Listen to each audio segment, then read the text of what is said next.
Yeah, feel free to start. Right, okay. We're basically the Ormrod family. John, Junior, Wes, and Lolly. Everyone calls me Lolly. It was John Ormrod Senior that was murdered with midazolam and morphine. He was 88 years old, and that was back in 2022. Wes is his youngest son. John is his middle son, and I'm the wife of Wes. So, yeah, this is our story. So where shall we begin? We start. Okay. Yeah. Well, basically it all began back in January 2022.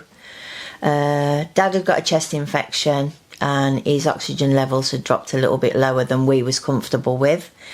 So Dad was clued up with what was going on in the care homes and stuff. He was well versed with the midazolam and morphine thing and what have you. So he didn't really want to go anywhere near a hospital, but it come to the point where he admitted his chest was a bit bad, and yeah, he says, well, to be fair, I think you need to call him. We was kind of hoping somebody would come in, just give him a bit of oxygen and he'd be well away. But obviously that wasn't the case. He had the ambulance people come in and they said, yeah, you do need, it's a little bit low. They joked and said, you've won a stay in George Eliot Hospital.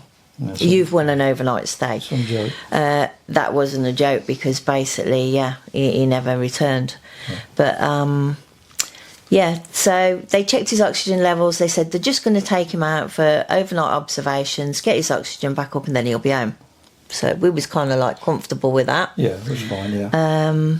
And it was his decision at the end of the day. He said, yeah, I'm going to go. They'll probably kill me, but, you know, I better go. So before he left, we made it very clear to the ambulance staff, and Dad made it very clear, no midazolam, no morphine, no end-of-life drugs, no invasive procedures. Obviously, because they was injecting people with the COVID vaccination and various things, he wanted to ensure before he left the house that he got himself safeguarded as much as possible. They wouldn't let him walk out the house, even though he was capable. He was shouting to you, wasn't he? Where's my comb? Where's my bag? I can't go without my phone. So he was fully aware, fully capable. He'd just got a chest infection and he needed to bring his oxygen up. So off he went. Anyway, they said there'll be a call in a couple of hours. We heard nothing. We was up all night, weren't we? Pacing the floor because, of course, we already had a distrust before he even left. 7 o'clock the following morning, we actually found him. He'd been in a corridor all night, on a trolley, and then they finally got him a room. But the night before, we was trying to call to get through, and there wasn't answering the phone. That worried us. Not to get to be able to talk to somebody. But they wouldn't let us go with him. Because at the time it was all the COVID, you can't go in the van with him, etc, etc. Yeah. No one's allowed to go with him, which was kind of scary because we let him out of our sight and we felt kind of bad, like, where is he, what they're doing to him? We couldn't control anything, could we? No. But he was a strong-minded old bugger, and we thought, well, you know, he'll have it covered, he'll tell them what's what. He already kind of told the ambulance guys what was what. But, yeah, like I say, they took him away. Next thing we know, the following day, he's comfortable, he's in the bed, his oxygen's improving. If we could get him up to 92%, he can come home, etc, etc, wasn't it? It was all positive. And we thought, it's all looking good. Put him on an antibiotic drip, some steroids, all looking quite positive. They just said, oh, he's going down for an x-ray today so we can have a look. Anyway, it come back. Sister-in-law phoned up, didn't she, to check on him because we was taking turns. Next thing you know, she says, oh, they've put a DNR on him. And I'm like, what? She says, oh, yeah, they said they put a DNR on him.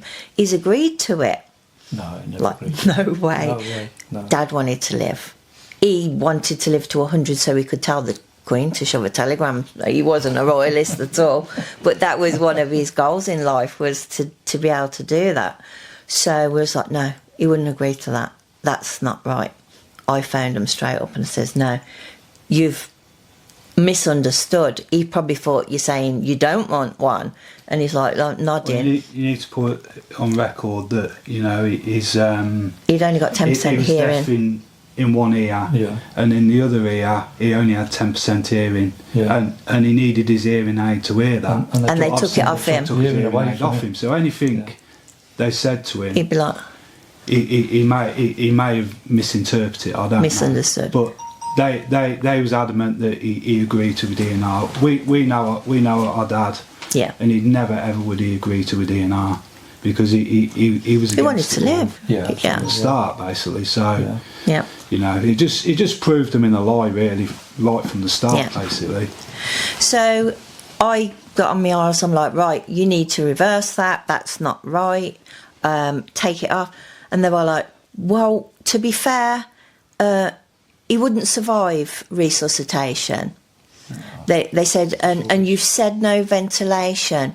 So if we went to resus him, we'd have to ventilate him, or we might have to ventilate him. I says, no, you wouldn't. I says, just because someone's heart stopped doesn't mean you have to ventilate. I says, do CPR and then stop.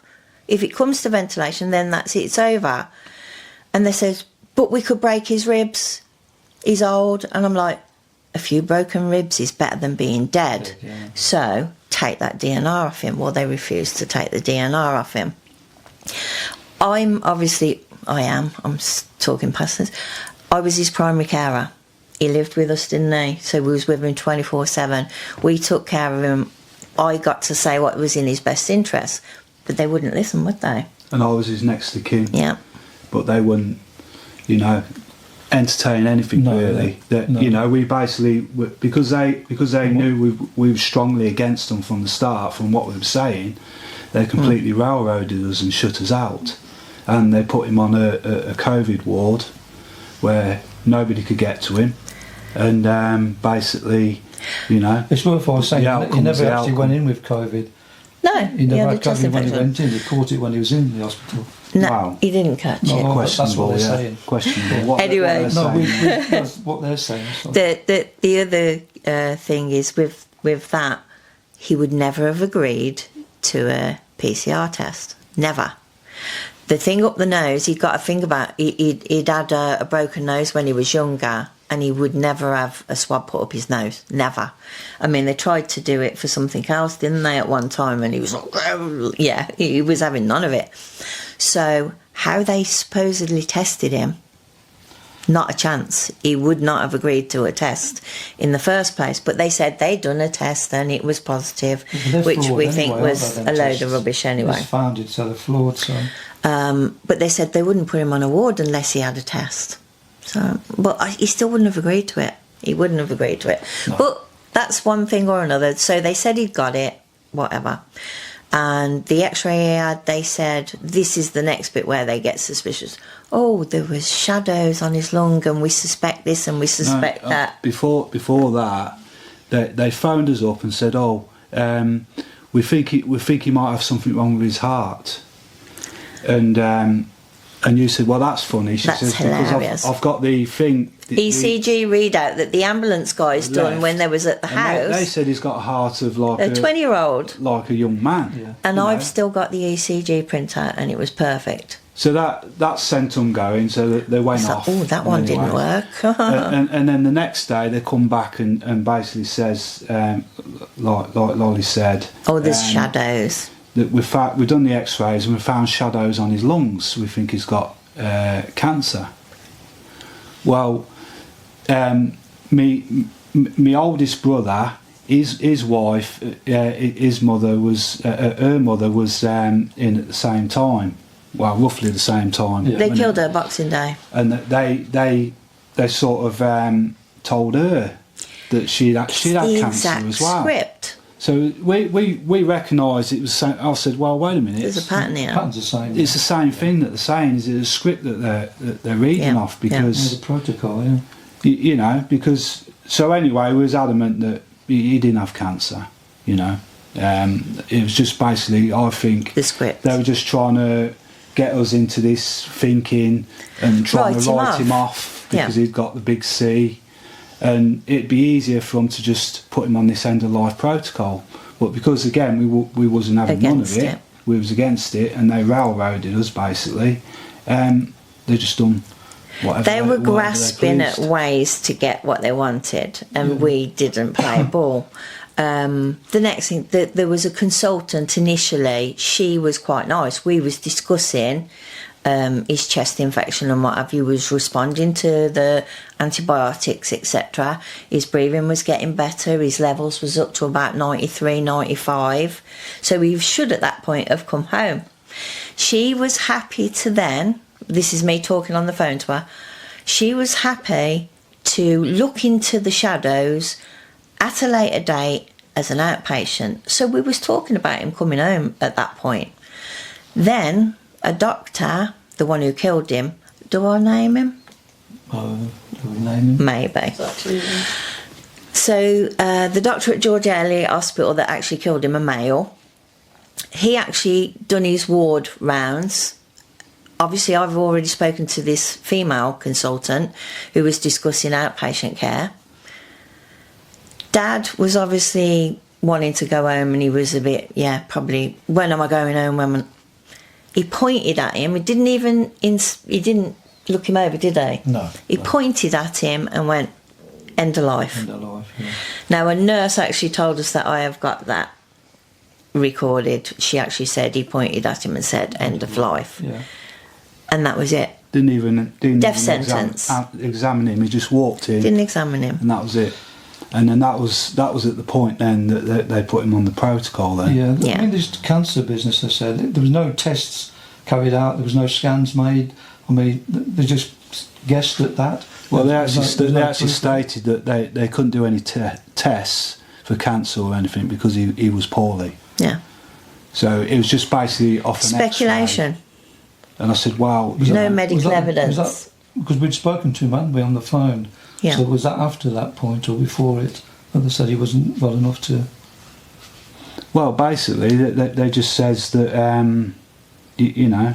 That the further It came treatment back, would be as wasn't an it? outpatient Yeah. when he's better. Yeah. When he's better. So this consultant was looking in terms of him getting better. She could see progress. We could see progress. I mean, I spoke to him on the phone, and he's diabetic. And obviously I was in charge of his food. And he was laughing and joking with me. He was trying to wind me up, wasn't he? I've had 3 puddings today. And I'm like, you wait till you get out here. You're not getting 3 puddings at home, sort of thing. I'm like, any naughty? I've got no control over what he's eating. But yeah, I've had 3 puddings and I've had cups of tea with sugar in. And I'm like, yeah, you know what I mean? He was a Comedy City supporter. He was a little bug out. Comedy had played the night before, hadn't they? And he was asking us about the football was saying- result. You know, Yeah, that was it's the following day, but he was aware on the time that we spoke to him on the phone. Yeah. But then the next day, he was all slurring and all that lot. And the nurse seemed to be holding the phone there. Yeah, she was holding She was the phone. controlling It's everything. like she was controlling And everything, basically. She put in on the conversation like, well, is that right? Yeah, is that, you know, that kind of thing. She was leading. Interfering in the Well, he was conversation. And I slurring, thought, so hang on a we minute. definitely knew that something was wrong. I think we think at that point he was probably, if she'd not been there, he would have said, get me out. Now, again, Yeah, definitely. Yeah. me and him, we had a plan as soon as we was able, was to get him out. We sent him, I'm afraid I've got you wasn't aware, you didn't fully believe what was going on. He thought it was all real. In the setting, it's... We they were go saying to him what they were theatre fees, doing, you know. but he wasn't convinced. I think he thought we were tinfoil hatters or whatever at the I time. never thought that at all, no. But at the end of the day, you wasn't fully on board with it. You didn't understand the I was full going- implications Well, of it. I was going for the emotional side of things, Yeah. with being there and seeing Yeah. it. That's what I was thinking about, But- how to help him and do things like that, you know. When he experienced the seriousness of it at the point at which he'd been given all these drugs and it was kind of like the point of no return, you finally realised, didn't you? Yeah. And as I say, wasn't that's fully when... convinced with what they were doing to him. I was trying to work out the best way to help him, to make him more comfortable, you know, and they seem to have their ways of talking to me that weren't making any sense. 'Cause at that point, I didn't even know that he was actually dying. You know, and she said to me, "What is it you don't understand?" I said, "Understand about what? You know?" "Well, your father is on end of life. He's dying. You know." I said, "No, surely not. I mean, He wasn't dying until they injected I him. don't believe this. You know, this can't be right. You know." Well, you need to rewind as well, because Yeah. we didn't know anything about the end of life or anything on the phone calls or anything else like that. No. It was purely when you got to the hospital, and then that nurse, you said, "Oh, you know what you're doing to him and all this lot," and she says, "Didn't you know your He's on father's end of life." Yeah. It's like we So you never didn't really- agreed and to then- that. There and was then you no told consent us. Yeah, I ever. told you. And then that was it. Then we completely kicked hit the off. roof. And It was the fact that they weren't giving him any fluids or any That's food. end you of know. life. Yeah, and I was saying, well, his lips look like he could do it because of the mask and that. It was causing the lips to go purple and dry, sort of thing. So obviously he was struggling for breath then. And I was saying, well, can you give him a drink? Because it looked, I mean, he was unresponsive, but I thought some ways maybe there was a way of doing it, because obviously he was thirsty. You know, he looked like he was. I didn't understand it all, to be honest. I was just guessing, sort of thing. And then they were saying, like, "Oh no, we can't. Don't you know? We don't give this to end of life patients. We've withdrawn all his food, his fluids, and the medication." You know, and I said, "What are you talking about? I don't know. I wasn't aware that he was on end of life. Nobody said anything to us about it. You know." Well, Well, not even bearing in mind, this is all going on in a country that doesn't allow euthanasia. Yeah. You know, This is right, but- It's unlawful, Yeah. and I believe they're going under the guise of rules that they create within, you know, the political union, United Kingdom, where all our human rights. Well, you can say human rights That's are given to you European. by governments, and they can be taken away, but we're protected under English law, which is The Bill of Constitution. Rights and the English Constitution. You know, Which Dad was a big follower of. That's where our real rights come from. Yeah. They don't come from things that are made by governments, you know. No. And I'd never follow it. Like I say, I've got common sense. You know, you only need three things, and that's not to cause injury, harm, or loss. Yeah. And once you follow them three things, you know, You don't need any you don't need legislation. anything else. And they can be You know, all three of those. But they're creating all these things basically to protect themselves and to allow them to do the things that they're doing against us, you know. Things like the Magna Carta and that, they'll turn around and say, "Oh, you know, it's just old law, it don't mean anything anymore." Well, they can't still remove there. it, it's still there. It can't Same be as the Bill of repealed. Rights and the English Constitution, which we have got a constitution. Great, the United Kingdom hasn't, because it's a political union. But and England. it can't be a country either. But England is a country, and it has got a constitution. And the people that are telling you that we ain't got a constitution is things like lawyers, you know, barristers, Yeah. judges, things like that, and the police, because they're not taught it. You know? But that was something Dad felt strongly about as well, which was why one of the reasons he was clued up to what was going on and tried to protect himself under basically universal law, God's law, whatever you want to call it, which wasn't made by man, it just is, which not to cause injury, harm or loss. Well, they did all three to him. Yeah. They did injury, harm, took his life. He lost his life. We lost Dad. And So I believe it's there is nothing it's more. premeditated murder. Yeah. You know, I don't dance around things and try to wrap things up and make it look sweet to people. The truth is the truth. Yeah. You know, Yeah, some absolutely. people it'll hurt them. Some people they'll take it on board. But that's the way I deal with life. You know, as long as you tell the truth, I mean, then you've got no comebacks. it's also worth noting that since we've been doing all this fighting and campaigning for these 3 years, our own family's gone against us. Yeah. They We've don't- they don't become wanna quite know. isolated because I don't know if it's shame, stigma. We should be expected to just let it go. Can't let it go. Dad was so passionate about truth and things being right. What they'd done was so wrong. We can't let it go, can we? If Dad had died a natural death, he wouldn't have been here today. No. Simple as that. That's But he what I see didn't it. die naturally. It's basically Dad's family, you know. I mean, they've always been distanced to us anyway. Not, you know, not always. So no. I don't really class them as that, to be honest. But one of them is Christian, heavily Christian. I call her the and Grim Reaper. She's always up the hospital that killed my dad. She's always there when somebody's dying. She sits with dying people holding their hand. So straight away, just because odd. we were speaking out against the hospital, she didn't like it, and that was one of my dad's sisters. Yeah. But yeah, it's the close family, as in like my His kids. dad's children, grandchildren. They're all On board. They're all on board. They know exactly what's happened. It's just literally my dad's sisters. Different generation, the older generation, the generation that have been taken in by all the TV. Well, yeah, you need to carry on with the... Yeah, let's go back onto the... Where are we? I mean, the worst thing for me is that I've always got the knowledge, and it really gets to me, this part, because I actually walked out on Dad when he was alive. He was only just. They'd Well, he's already alive, done yeah. what they'd done. See, as we say, back to the part of the plan, we'd got John sitting with him. We couldn't go in because we wouldn't wear a mask. We're completely anti all that. We would not comply. He went in because he was the only one who would comply to a degree to that level. So you sat with him, didn't you? And we said, the minute he wakes up, you tell us and we're coming in to get him out. But he never woke up. We never got that chance. You was there 16 hours. Now, 17 hours. through our research, midazolam and morphine takes around 4 hours to come out your system. What the hell did they do to him?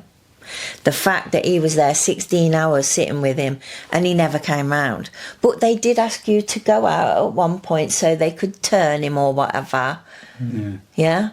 Now, I think, well, we all believe that there's a good possibility, not on paper, that they've got to have injected him again to keep him under.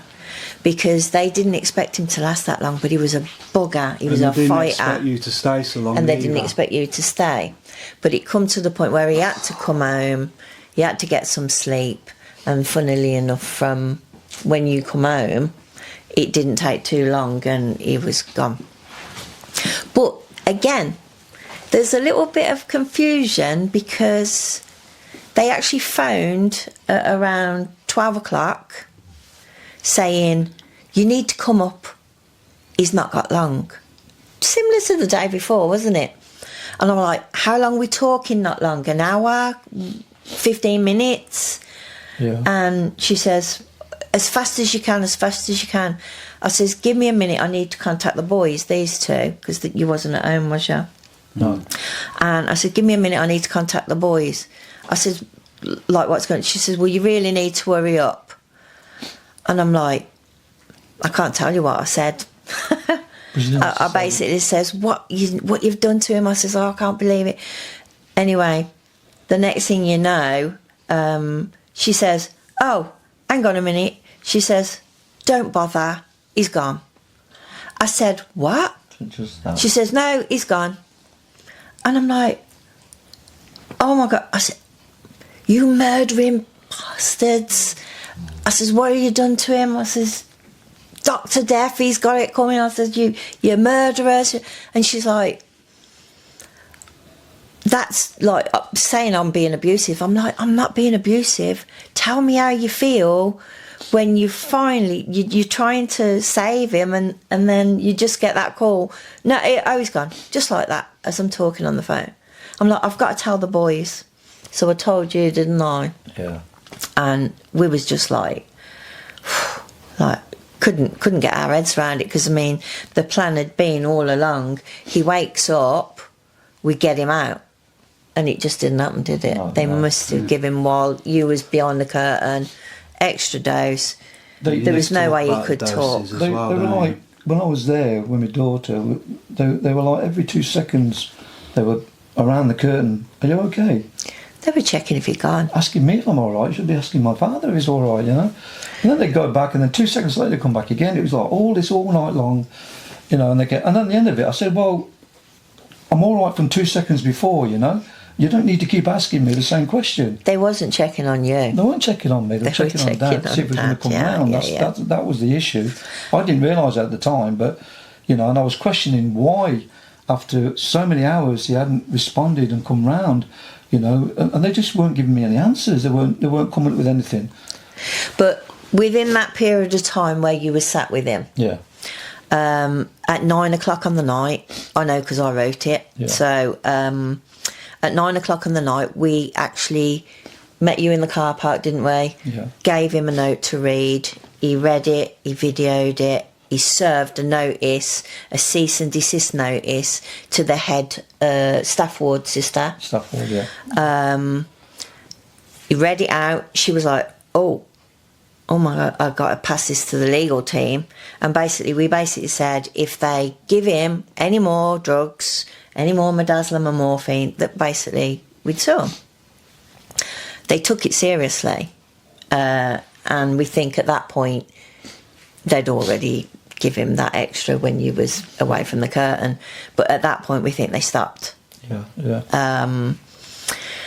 Where was or at least it's not on paper. At least it's... And what does it 2 say? minutes, What 2 does it say minutes. on your medical records when you did see them afterwards?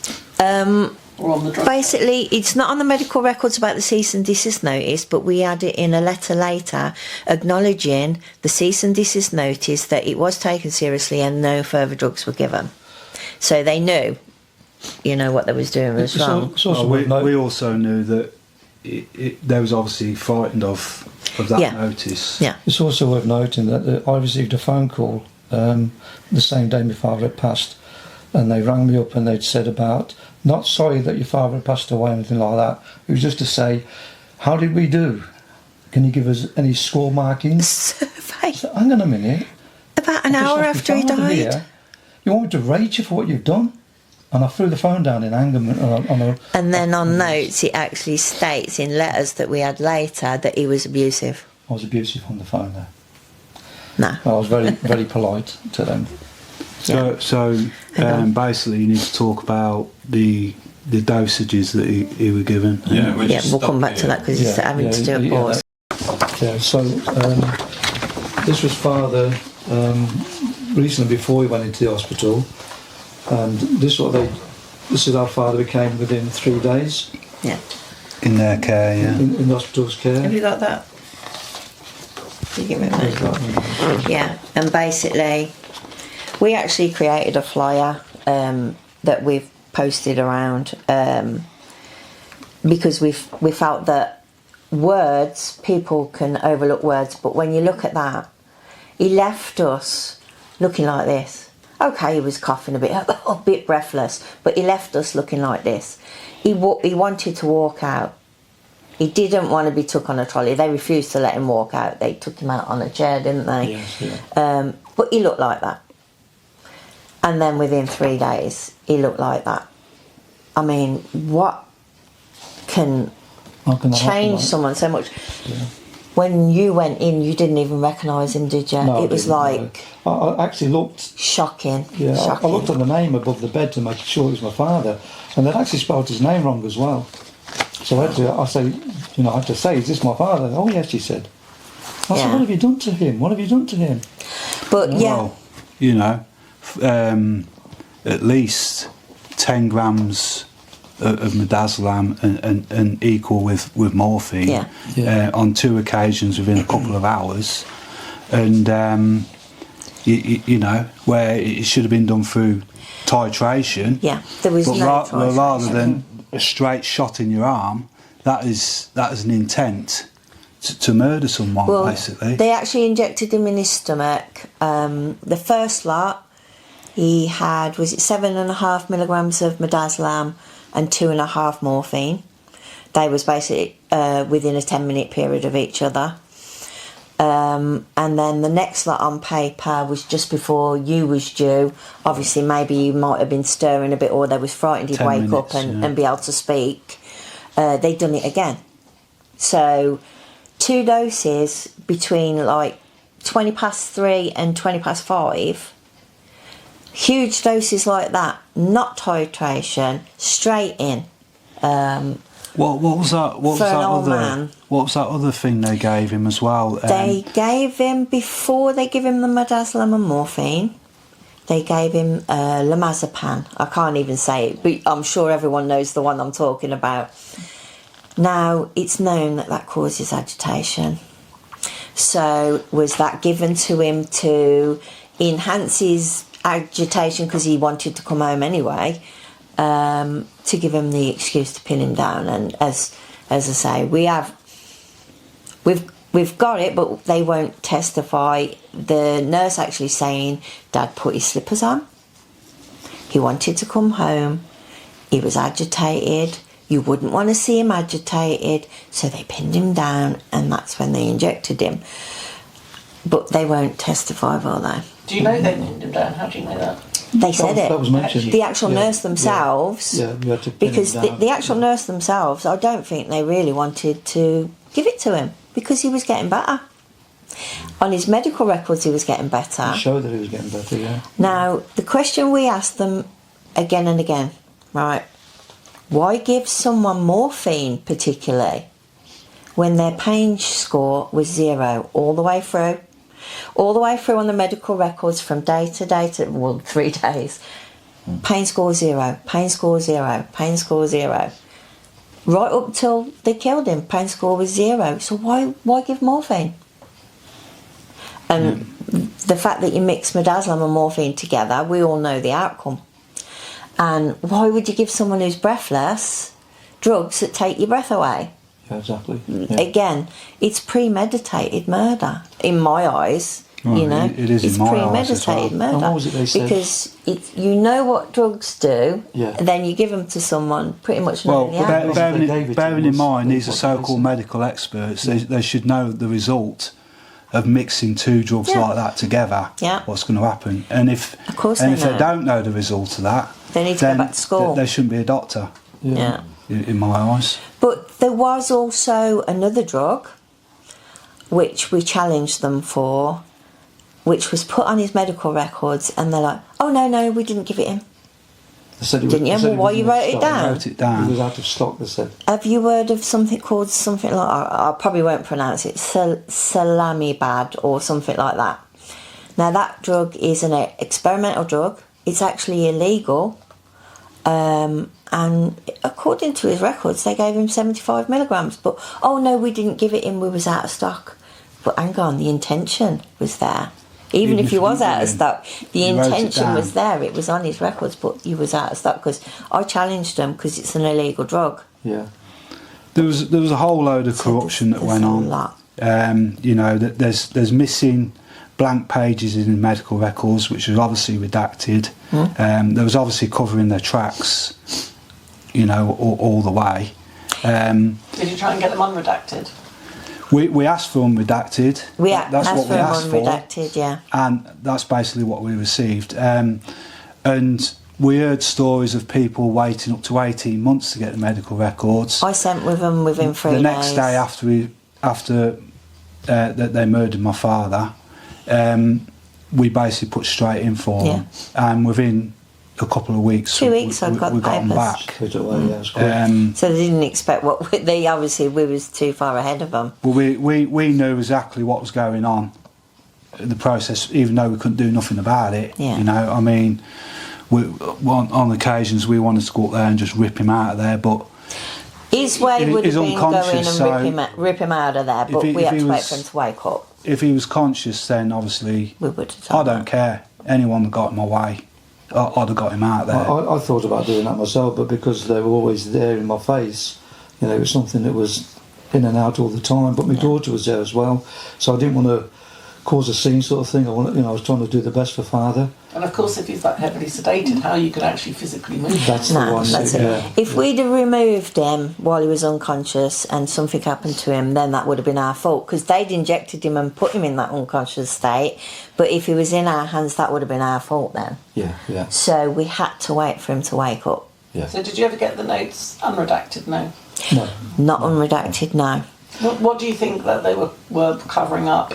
on those redacted papers? I think they were covering up believe further, that there's- further doses. There was further doses and you know, maybe a few other things that That they didn't that want us to band know. drug as well. Because we made it perfectly clear from the start that, you know, we knew thing, and that's what I sort of blame myself for, and That's I where had to the go guilt through comes in, counselling yeah. and stuff like that, because I was constantly blaming myself, because I believe by making them aware from the start that we was onto them, to force, you know, I mean, yeah, we get the truth, but then obviously you don't want to know the truth in the end, because, you know, they've just railroaded you. You've found out all the corruption and everything, But you can't do anything about and it. you just got to sit there and watch. You can't do nothing about it. Yeah. You know, And when you look back, you wish that if only I'd done that, if only I'd done that. But at Absolutely. the time, it's not possible to No, do it. they're very good at what they do. They like you said. And they used the classic one, didn't they, on him? The sliding scale. That's their favourite, isn't it? Yeah. So we went out on a 5, Yeah. and within the 3 days he was still on the 5, and then Can you explain what that is to anyone watching you? the sliding scale is basically how they measure capabilities of somebody who's old, frail or whatever. Now a 5 is he could walk out by himself, he could feed himself, he could dress himself, he's completely capable, but he's just not well. which he was when he was asking for his comb, and he wanted to walk Where's out my bag? rather Where's than my bag? I being need my wheeled stick. out to the ambulance. Shouting stuff, yeah. And then Same dad the was. 8s and 9s, it's like, oh, you're not going to survive, so that's when they put them on end of life. But yeah, he should never have, even in his worst state, he shouldn't have gone above a 6. Because before the drugs was administered, he was still capable. But for some reason, they get them in there, they won't let him out of bed. He was capable of walking. Okay, when he's not well, he might want his stick. But he was capable of walking, he was capable of feeding himself, dressing himself, all of those things. But they deny you the right to do those things once they've got you in that bed. So they can slide you up the scale. He was another, I can't say statistic, it's one of my words I can't say. But he was another basically paycheck, because is it the sequin payments that they was getting? They tried their hardest to get their, I think, I can't put a true figure, but I believe it's around the £3,000 mark or something like that in this country that they get per certificate signed off as convid, as I call it. Yeah, on the death certificate. On the death certificate. Basically, because I was my dad's next of kin, and I was against it all and that, and I kept getting phone calls off the registry office saying, you know, can you register his We death? need you to I come said, and no, sign the sorry, certificate. I don't consent to that. And they says, well, why? I said, well, first off, he didn't die of COVID. I says, and that's a lie. Take I that said, off the certificate. So and we'll sign it. I won't sign my name to that. I says, put the true cause of death, which is a Midazolam and morphine. lethal cocktail of drugs, An overdose. a drug overdose, and I might agree to it. And they haven't. Well, still to this day, I never agree to it. He's got no death certificate. We've got no death 3 certificate years for him on. because I won't consent, because Yeah.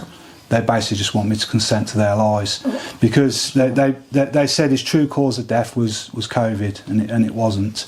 It was a lethal Were you aware cocktail. of the protocols at the time, like the NG163? Yeah. Yes, yeah. Well, no, we wasn't. No, We didn't know what not, they was not, called. Not the NG163. We didn't know what they was called, but we Well, knew there was what they was something. doing. Had you heard of the Liverpool care pathway at that point? We had. That's Yes, the one, yeah. because years later I found out my gran was murdered with the Liverpool care pathway back Yeah, in there was something in place. 2011, before it was made illegal. Now, my auntie was asked to put my gran, who got pneumonia, she was 98 at the time, on the Liverpool care pathway.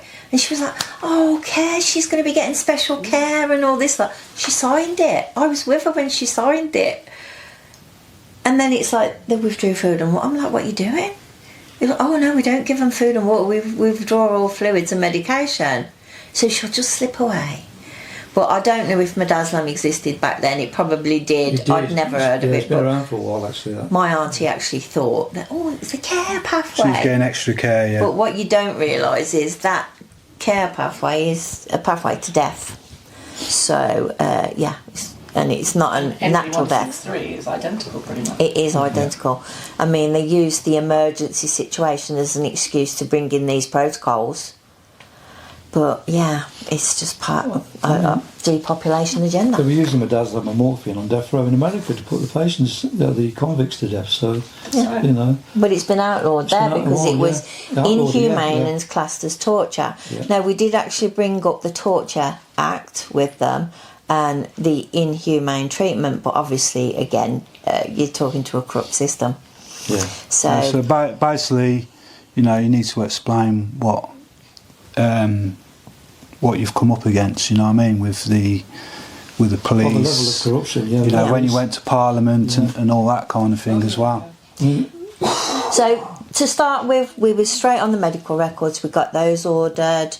When we became aware of NG163, NG191, through talking to the guy who's got a big case going at the moment, I was talking to him for about a year in the background. He explained to me a lot about those protocols, so we'd done further study, and we'd done a lot of study ourselves as well, didn't we? Where I've gone and lost my track. We became aware of those protocols, didn't we? Where am I going?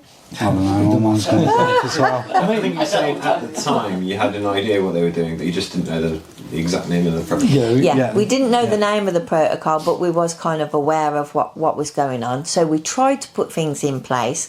So immediately got the medical records ordered, because we knew they killed him. We tried to do the PALS thing. That was an absolute waste of time, because PALS is just part of their own. They're just trying to find out what you know and what your attitude is, I think. I mean, with the parliamentary ombudsman, that you've only got a certain amount of time before you can put the case, and then they just close it on you. But the hospital were taking forever to reply, and of course, that time limit was running down with the parliamentary ombudsman, which we was never aware of any time limits. When somebody's No. been murdered, how can you put a time limit on it? Yeah. Police investigate people that have been murdered 27 years ago and then send someone to jail for it. So where's the time limit? That's irrelevant to us. You can't put time on someone's The life. parliamentary ombudsman weren't taking into account the fact that we were having to deal with the hospital pals, we were dealing with the police. I've been to the MP about it several times. We went to Parliament, as you know. Coroner. The coroners. This all took time, and they weren't considering any of that. The parliamentary ombudsman, which was really bad of them, you know. You've jumped to the end anyway. Because basically we had the phone call with the ombudsman. Obviously, it took a couple of years to get to that stage. And basically, I had a big row with her on the phone. She threatened to put the phone down. She was trying to because I knew where she was trying to lead it. She was trying to lead it that you're out of time and all this lot. And we're like, well, wait a minute, you can't put a time on a man's life. Yeah, a murder has took place. You can't ignore it because you can't ignore it. Out of time. And basically. They just railroaded us after that, didn't they? And basically said, oh, no. I mean, we went through a few more procedures with them, and they just says, sorry, you're out of time, we won't look at it. And then you ended up getting a 6-month ban from contacting them. Yeah. Because of... You've both jumped forward anyway. Basically, and they didn't like it, so for 6 months. Previous to getting to the ombudsman, we'd done the... backwards and forwards with the hospital. We posed awkward questions to them. If I had been a bit more prepared, I could have brought the questions with me, but some of the questions was, under what law did you act taking a man's life? Because we believe euthanasia is legal in this country, etc. We asked them about the NG163, didn't we? We posed a lot of difficult questions, which we knew, to answer the question truthfully, they incriminated themselves. So they were skirting around the questions. So they'd skirt around a question. One of the questions is about taking his life. They came back and said, we didn't give him midazolam and morphine to hasten his death. We gave it him to help him die comfortably. Yeah. To help him die comfortably, helping him die is So euthanasia. So that's actually in writing, and Yeah. the police won't even look at that either. They won't look You know, at that anything. that is an They won't look at admittance nothing. that they helped him Yeah. helped him Why do die you think the police won't investigate? in a helped him country die. where euthanasia is unlawful. Yeah. You know, this is what I can't compute in my head, how it's going on and allowed to go on, you know, in a country that doesn't allow it. They're But, saying yeah. euthanasia is illegal in the country, but they're saying it's only legal in a medical setting. It's not legal. To take a life under God's law is illegal. I mean, I you know- don't we have know to be that. religion to understand God's law, universal We know law. To take a life is not allowed. Yeah, you've got no right to allowed. decide when if somebody lives or dies. It should be a natural process. Yeah. You know, if you die, you die, But- and it should not be Not intervened. forced. There's another thing that you've skipped out. From after getting the medical records and posing lots of difficult questions to the hospital, it came to the point where we had to get Dad's body back, and we obviously needed him cremated to put him to rest. So, because of the situation of him being murdered, he had an autopsy. Now, this was something we carry guilt for that, Yeah, because he never wanted to be messed with. He didn't want that, but we thought, at the end of the day, they murdered you. We've got to do something to try and get the information we needed. So it came to arranging the autopsy. Now, we was gaslighted by the coroner's secretary. Yeah. She basically led us to a decision very cleverly over the phone. She was really friendly and all that lot, and understanding and everything else like that, which is obviously a part of the gaslighting process. Yeah. Basically, she says, you know, I mean, we got a letter. Was it an email or something like that, or a phone call? Anyway, she contacted us anyway and said, well, actually, we think there might be a conflict of interest here. Yeah, that was a phone call, so it's not written. Dad was due to go to Walsgrave Hospital in Coventry to have his autopsy done, but the pathologist there that does the autopsy also does them for George Eliot Hospital as well, so we think there's a conflict of interest.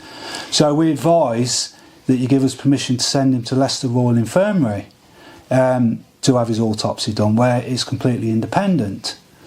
Well, it turned out after that the guy at Leicester Royal Infirmary was actually the guy that does it for George Eliot Hospital as well, and the other way. But we was gaslighted into making that decision by the coroner. So they could say, well, it was your decision to send him there, but we was basically led to believe the conflict of interest. It was in our best interest to have him sent outside of the borough. So, yeah, there was gaslighting there with the coroner's secretary. She led us down a particular path.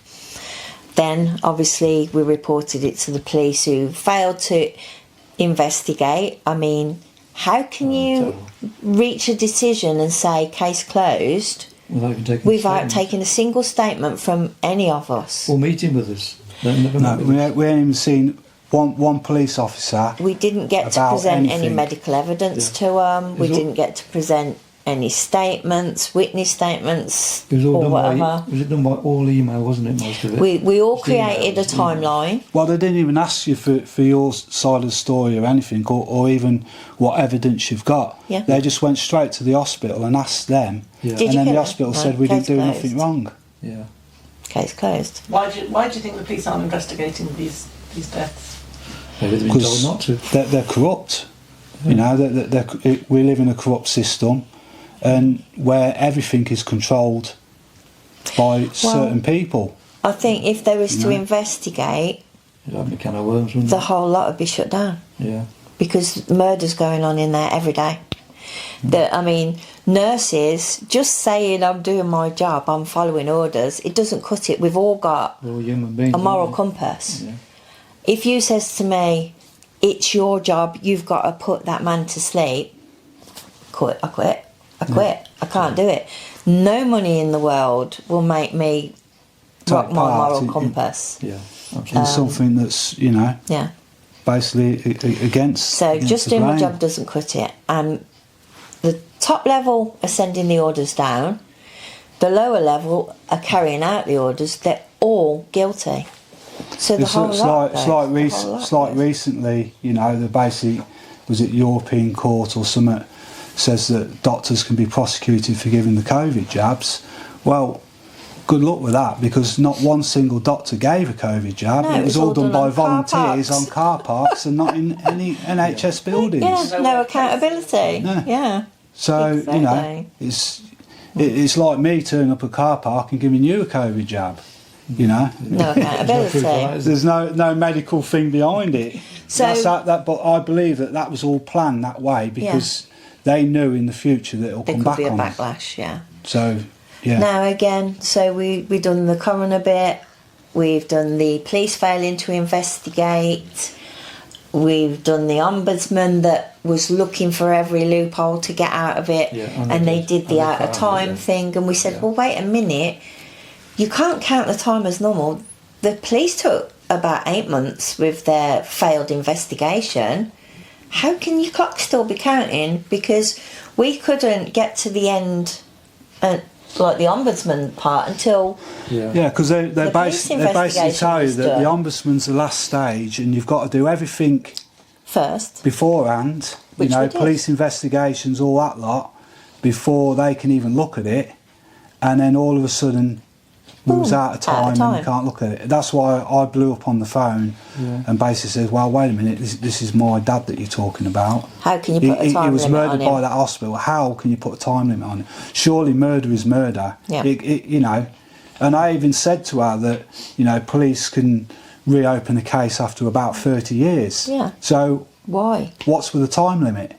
But there was adamant time limit, and that was it, and that's that. And then they ended up banning us from contacting them after that. Just terrible with them people. But that's the stage that we got to basically, and then obviously, you know, with all the stuff that's gone on and all the corruption that's opened up, you know, we fell into bouts of depression and things like that, and then we slipped out of it, and then you get a burst of energy and you come back into it. But really, it's always there, sat on a shelf. It's never going away. Well, you lost your business. Yeah, I basically because you can't stand people anymore. Sounds terrible, but I had distrust in everything, and I just really lack of motivation. I mean, I used to love what I did, you know, and I went into setting up my own business in that way because I loved and I was passionate about what I did. But as soon as that happened, you lost the interest of it. I just lost interest in everything, and I just couldn't carry it on. You've had cancer. And actually dealing with people as well all the time, and people moaning at you and things. You know, it all adds on to the depression, and you know, and then it just builds up, and then anger issues. And then there's the anger issues, because at the end of the day, you know, you feel, well, the justice system ain't going to do anything. I'll go down there and sort them out myself, you know. And it's took a lot of holding him back from... Because we've got names. We know exactly who's done what they've done. We've got all the names. And it's so hard not to go down there and throttle them.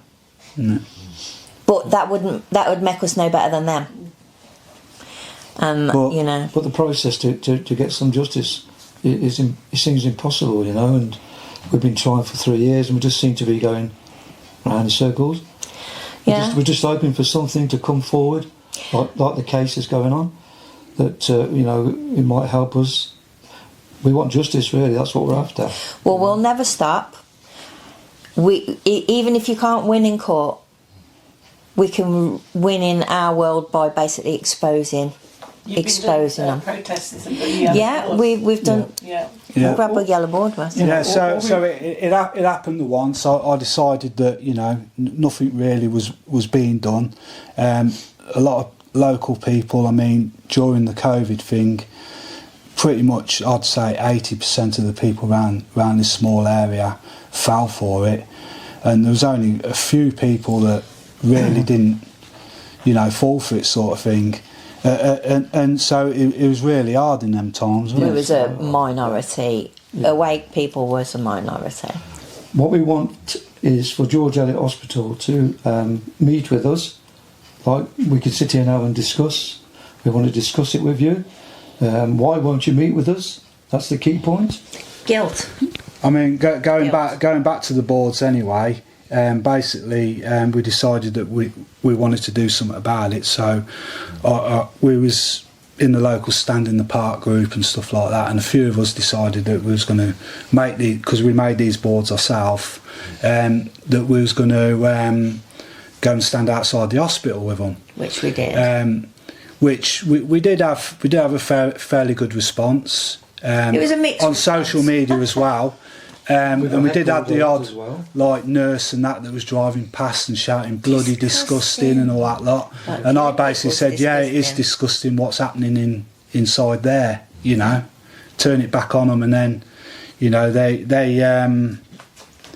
but yeah, it was a good response basically. But we've only done it the once, but obviously because outside the hospital, yeah.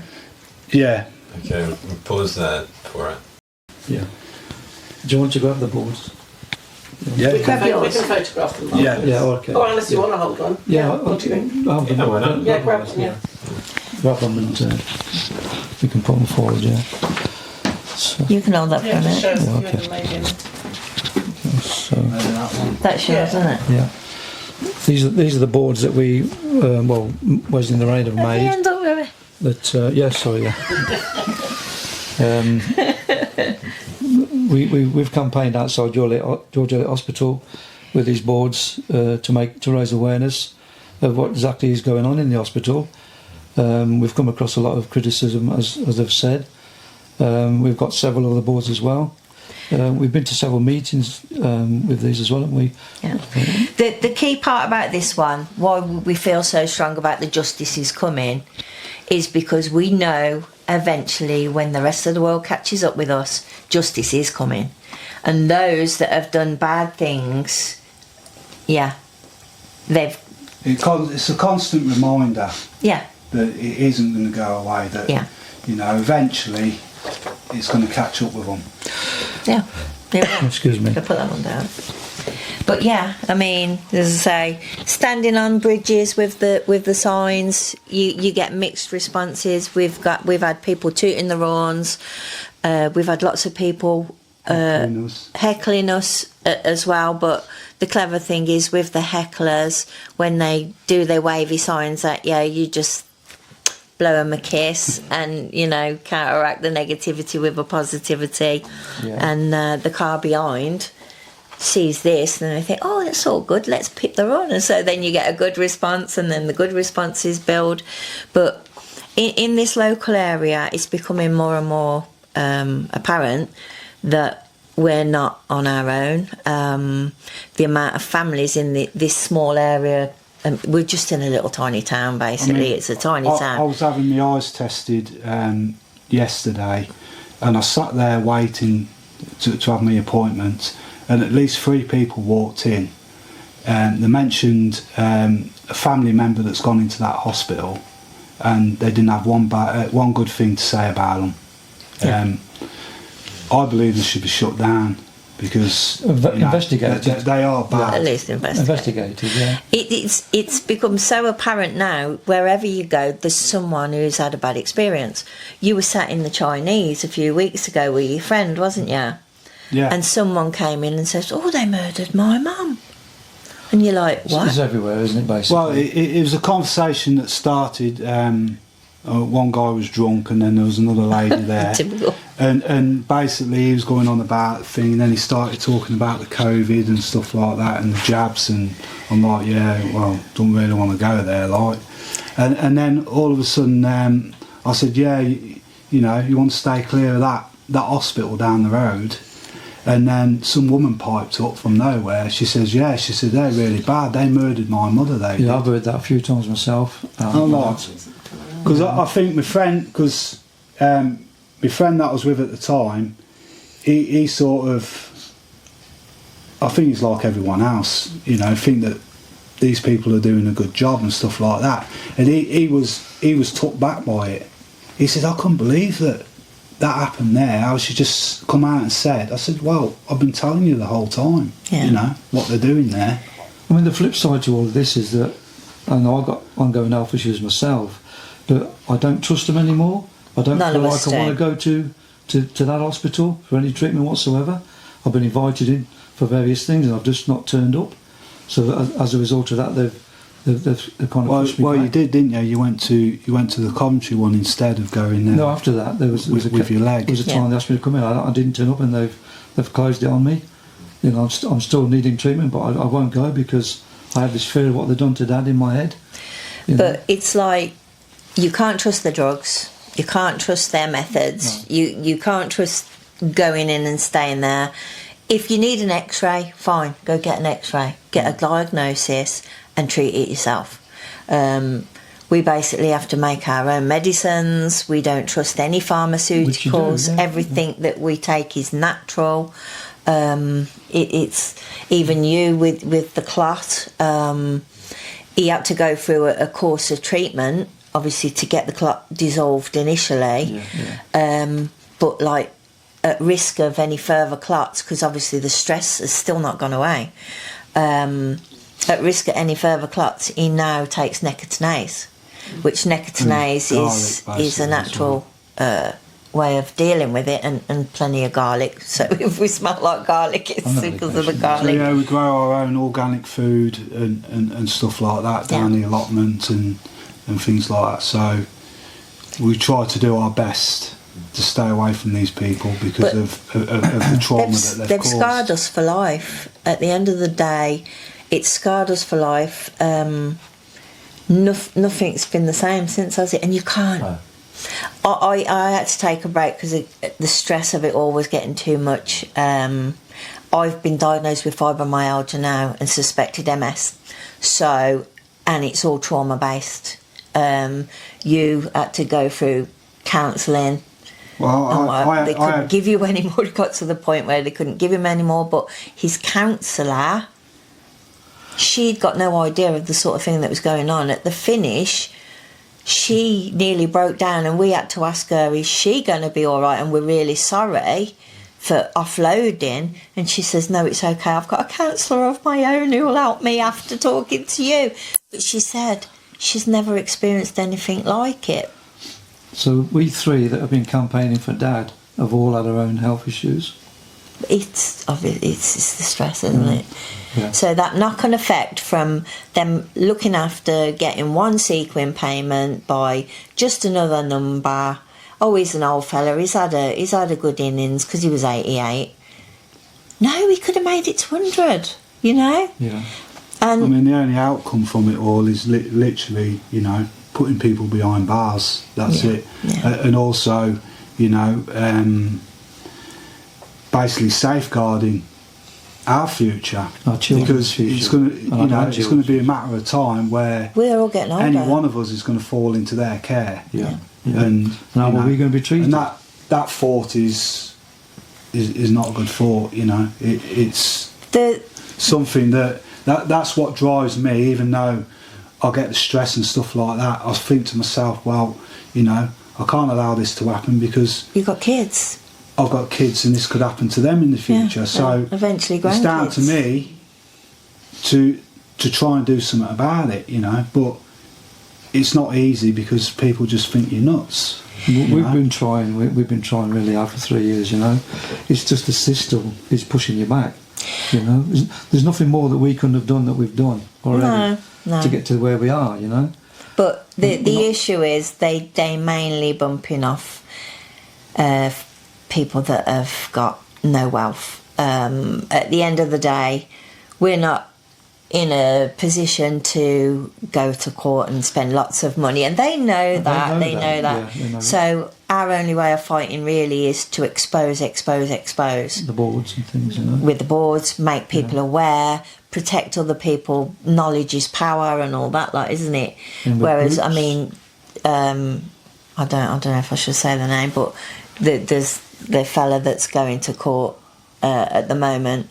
He's got a little bit more pennies behind him, sort of thing, and I can just hope and pray that, you know, he actually gets somewhere.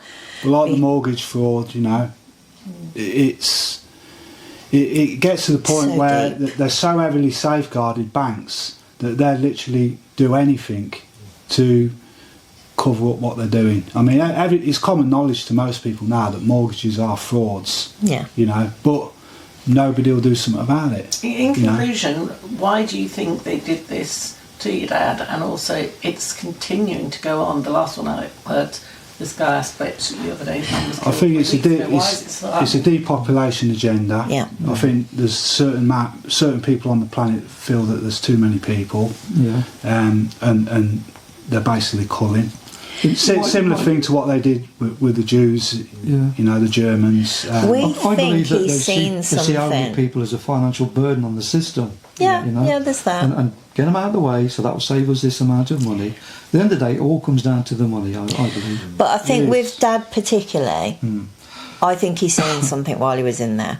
The fact that they put him on a convict ward, and knowing his thoughts before he even got put on that ward, like, as I say, the ambulance money, he explained to them, didn't he, what his thoughts was. He even said, I know what they're doing in the care homes, they're bumping off the old people, and I know they're getting the payments for putting down COVID on the certificates. He knew all that, and he wasn't backwards in coming forwards. I mean, you can't prove So I think that these seeking that may have payments made him a and target. stuff like that. But you just know that all these organisations are profit driven. Yeah. That there is money behind it, but the exact In amount. Canada, they boast about it. They Yeah. boast about how much they're saving America. from their euthanasia program. Yeah, Yeah, and yeah, America. that's Well, right, there was a news report right at the start of all the nonsense when I think it was a BBC report boasting about how much money we're saving because all these people are dying of this imaginary virus, you know, Yeah. and we're saving especially But- the elderly paying pensions and stuff. That's what Yeah, I said. because- But Yeah. the pure fact that they put COVID on my dad's death certificate and they would not take it off. They And they would not put it in shift. place I mean, number one. Even stating that they thought he had cancer, you'd have thought that would have killed him, or you know, something else. But they was adamant that no, we'll put COVID first. Yeah. You know, as the primary thing of his death, and that's one thing. I wouldn't put my name to that or even follow along with that because I knew it was a lie. And of course, the symptoms of a midazolam morphine overdose are very similar to the symptoms that they say people with COVID. They put down Yeah. COVID pneumonitis. Right, that's the classic one now. It's a new word. It's like the made-up word. And that a But, couple yeah. of days, well, it was about, I think it was about a week after, you know, that they'd done this with my dad. We was on a job, weren't we? Yeah. And you had a phone call off some professor at the hospital. That's what I'm saying. What did he say? Gordon Wood. Yeah. And he basically, you was arguing that no, he didn't die of COVID. You know what I mean? Because he was trying to get you to go along with what he was saying. Yeah.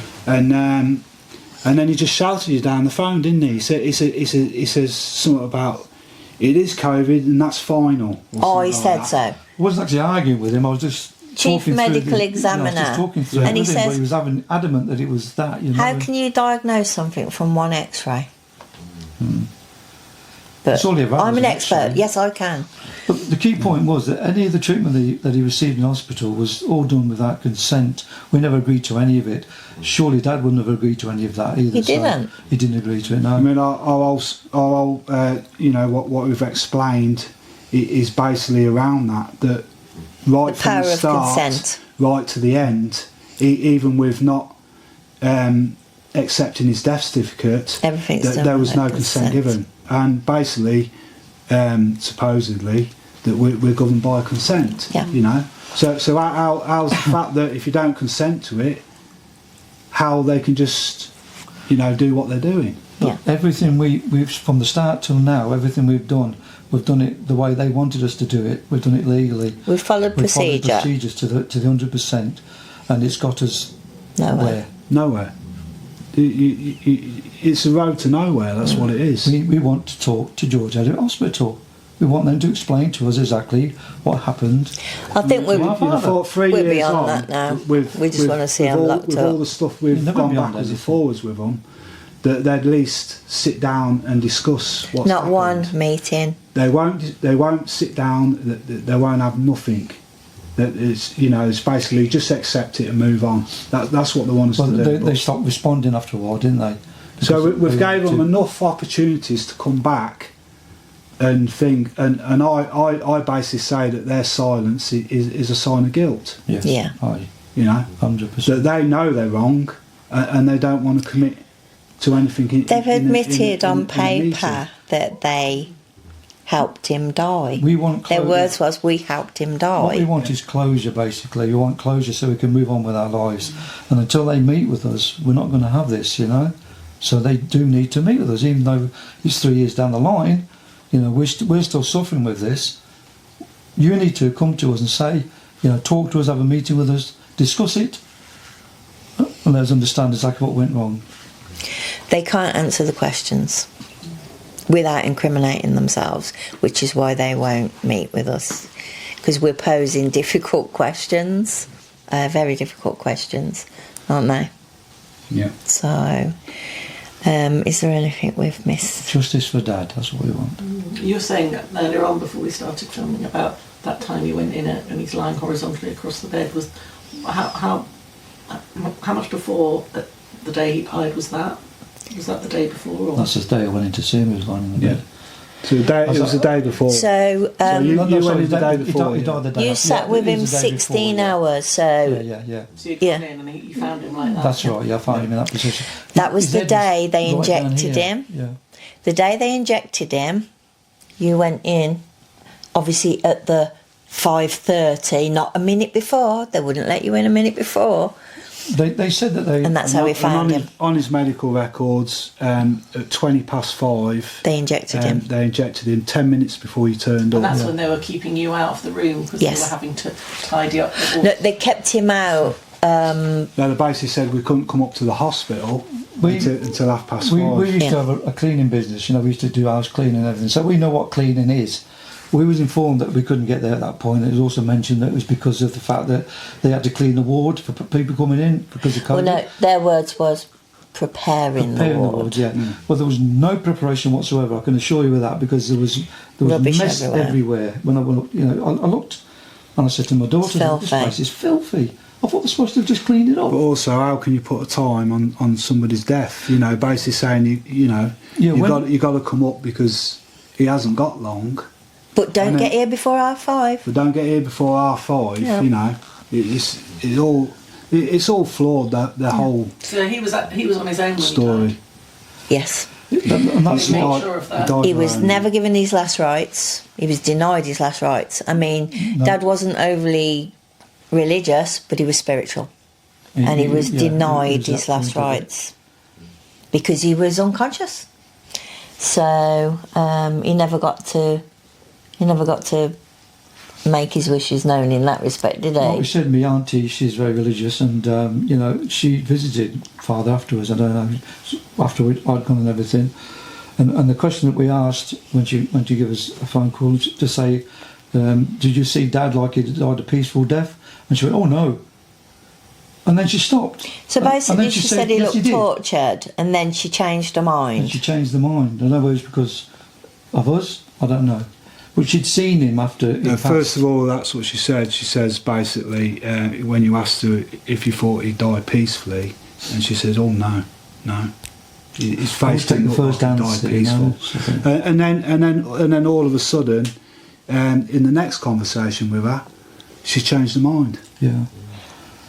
But But Yeah. she wouldn't have a bad word to say about the hospital because she wouldn't be able to go in and do what she does. Yeah. They'd put a stop to that. So, whether she believes it or not, I don't know. But a daughter. this is another insult to injury. A daughter. This is after, my father got murdered. She was working in the supermarket. And next Tesco's. minute she's working at the hospital that killed her uncle. And then She's on the end of life ward. and then she's on the end of life ward, and then she puts up that they've got some reward, and they're all standing there on a picture, and she's You basically saying commented on how it. proud she is to be a part of a team.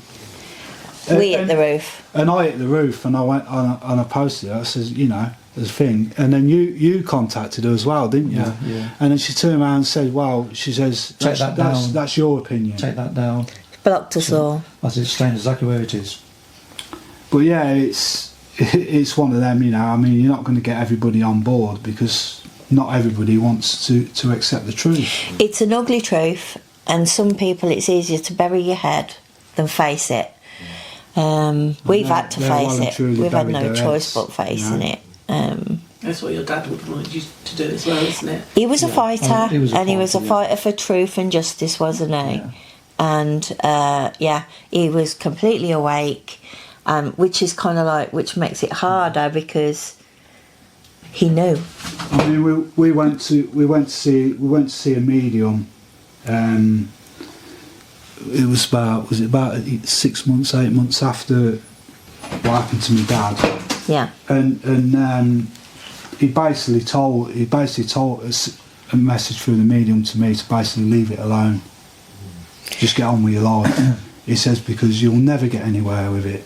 He says they'll always have some expert or so-called expert To overrule in the you. court, and they'll take their word over yours.